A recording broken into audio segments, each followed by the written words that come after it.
Bonjour à tous et bienvenue dans la brève sportive. Contraint au nul et muet lors de la 17e journée, la SEC Mimosa a renoué avec l'efficacité. Face au stade d'Abidjan samedi dans le cadre de la 18e journée de la Ligue 1 Le Nassi, les Jaunes-et-Noirs, auteurs de 2 buts, ont coché leur 11e victoire de la saison aux dépens des Yéyés. Les réalisations sont les œuvres d'Abdoul Razak Cissé à la 4e minute et d'Ibrahim Dosso à la 83e qui replonge dans une nouvelle crise le stade d'Abidjan dont la dernière victoire en championnat remonte au 3 décembre 2025. Dans les autres rencontres, à noter 3 victoires à l'extérieur dont celle de l'ES Agboville 3-1 sur Sol FC et de l'AFA 3-0 sur Iska qui constituent les 2 matchs les plus prolifiques de la journée. Le duel Stella Club, c'est Okorogo est le seul à n'avoir enregistré aucun but.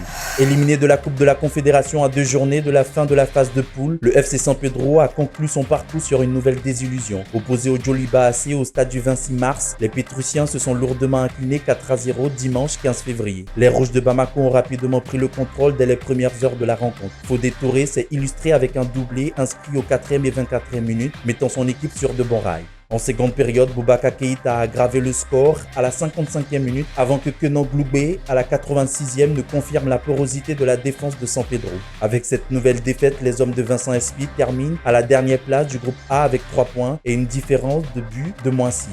Victorieuse 2-0 à l'aller le 8 février à Abidjan, les Elephants U20 ont validé leur qualification pour le 4e et dernier tour des éliminatoires Zone Afrique de la Coupe du Monde féminine U20 2026. Au stade Kibasa Maliba de Lumumbashi, les joueuses de Mathieu Esposito se sont inclinées 1-0 face à la RD Congo féminine U20. Un revers sans conséquence pour les éléphantes grâce à l'avantage acquis à l'aller.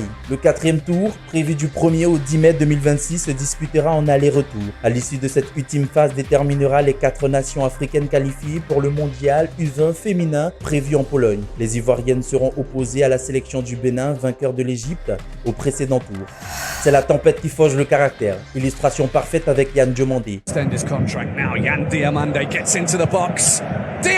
Muet depuis le 27 janvier, l'attaquant a retrouvé la joie du buteur dimanche dernier en Bundesliga. Un but égalisateur à la 70e face à Wolfsburg, insuffisant pour offrir le succès à Leipzig contraint au nul 2-2 à domicile, mais qui permet au cavalier du Bafing de s'octroyer son 8e but en championnat, le 9e toute compétition confondue, assorti de 5 passes décisives. Au centre d'un conflit d'intérêts entre agences de représentation, l'attaquant des éléphants de Côte d'Ivoire démontre qu'il garde un mental inébranlable. Une bonne nouvelle pour l'ensemble de ses représentants dans le Bayern Munich qui souhaite l'enrôler dès l'été prochain. Reste à savoir si cette réponse sur le terrain suffira à confirmer la polémique qui enfle autour de sa responsabilité contractuelle.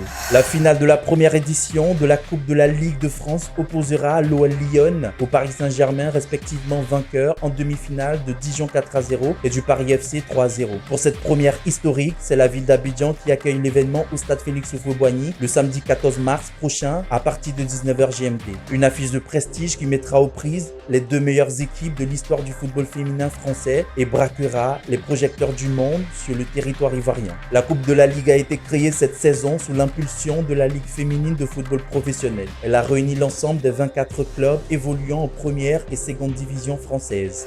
Les interclubs de la zone D se sont déroulés le samedi 14 février 2026 au stade Henri Konan Bédier et au lycée moderne d'Abangrou. Près de 300 athlètes seniors et U20, dames et hommes, issus de 6 clubs venus d'Abangrou ont pris part aux épreuves de course de lancer et de saut. À ce jeu, ce sont les athlètes de l'inspection d'enseignement primaire Athletic Club d'Abangrou qui se sont taillés la part du lion. Ils ont glané 883 points, devançant sur le podium l'équipe de Kalmob, 615 points, et celle de Dakar, 528 points.